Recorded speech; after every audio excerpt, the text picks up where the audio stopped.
Добрый вечер, дорогие ребята и уважаемые взрослые. Мы начинаем свою рубрику «В гостях у сказки». Сказка на ночь. Сегодня я прочитаю вам сказку, которая называется «Золотой принц». Давным-давно жил на свете жестокий принц. В его покоях все сверкало от чистого золота. Люстры в 1000 свечей день и ночь горели в залах. А вокруг высокого замка не смолкали стоны измученного народа.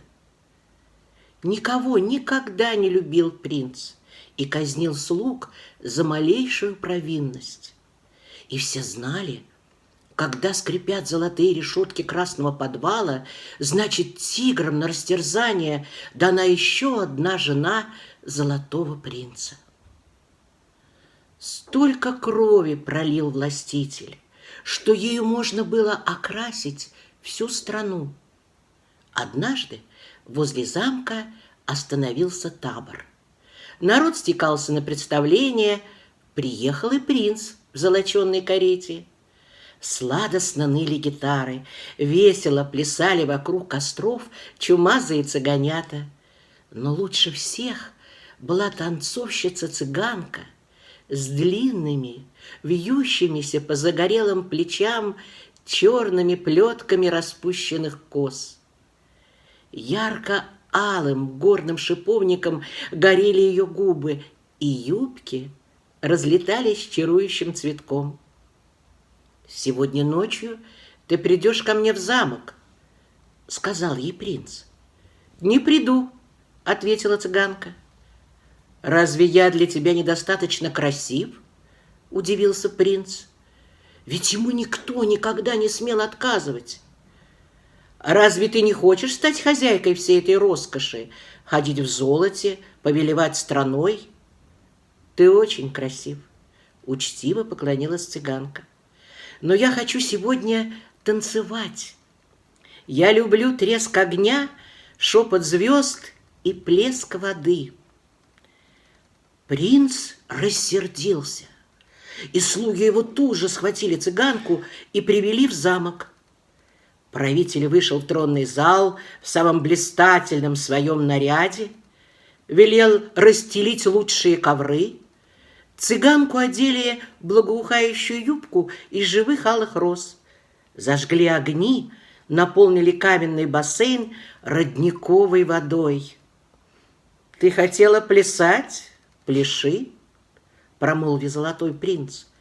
«А теперь не хочу», — гневно отвернулась женщина. «Почему?» Сердце властителя первый раз в жизни горело от любви.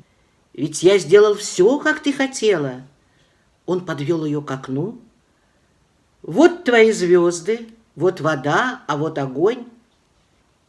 «Я не привыкла смотреть на небо из золотой клетки. Твоя вода уже мертвая, и мертвый огонь, и розы на этой юбке напоминают о пролитой крови.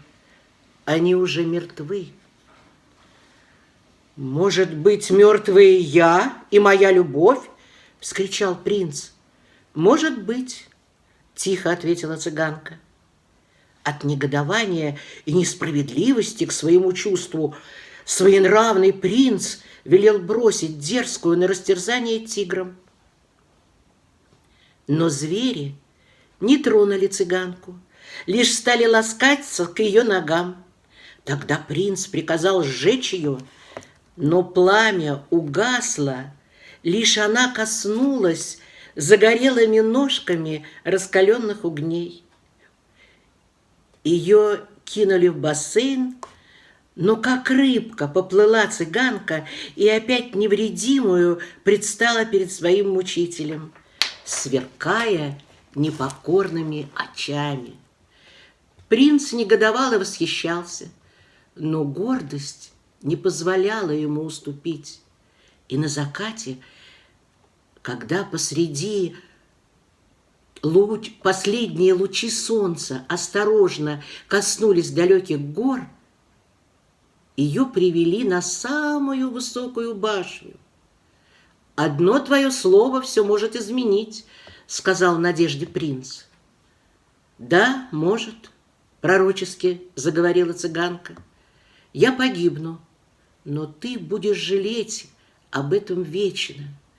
Ты станешь ничем, золотым солнечным последним лучом, напоминанием о единственной и жестокой любви. Глядя на тебя, каждый человек будет чувствовать необъяснимую тоску. Поэты будут слагать песни. Прощай, золотой принц». С этими словами она нежно поцеловала его. Ошеломленный властитель еле удержался на ногах от нахлынувшего прозрения. «Значит, и ты любишь меня?» Цыганка опустила голову, потом резко бросила в него острый свой взгляд, четко и тихо чеканя каждое слово. «Да, люблю. Но жизнь я люблю больше, поэтому выбираю смерть».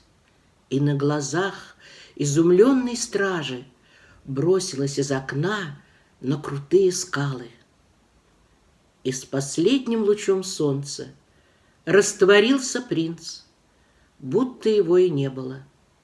Постепенно пришло запустение в королевство. Люди разошлись кто куда в поисках лучшей доли. Разрушился замок. Лишь на руинах во время заката появляется привидение, тоскливым угасающим лучом окрашивая все вокруг. Печален свет несбывшейся любви. Это все, что осталось от золотого принца.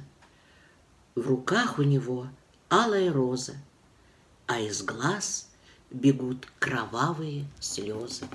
Вот такая сказка на ночь. Спокойной ночи, мои дорогие. До новых встреч!